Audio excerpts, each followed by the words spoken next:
චාමර සම්පත් එදා කිව්ව කතාව. නන්න පිරිත් මේ වාහනේ නග්ගලා සත විසි පාන්දුරන්න රත පන හඳුරන්න මොරල්ලේ ටවමේ දැම්මොත් ගෙදර යන්න දන්නේ ජීඑල් පිරිත්. පුළුවන් නම් ජීඑල් පිරිත් මොරල්ලේ ටවමේ බස්සන්න. ජීඑල් පිරිත් ගෙදර හොයාගෙන යන්න බෑ. එහෙම එවුන් තමයි ඔයගොල්ලෝ තියාගෙන ඉන්නේ.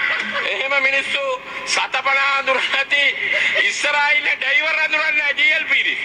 ඉස්සරහා ඉන්න ඩ්‍රයිවර්ගෙන් අහන්න ඩ්‍රයිවර් කවුද කියලා හඳුරන්න කාර් එකේ දොර ඇරියාම නගිනවා ගෙදර ගිහින් බයිනවා.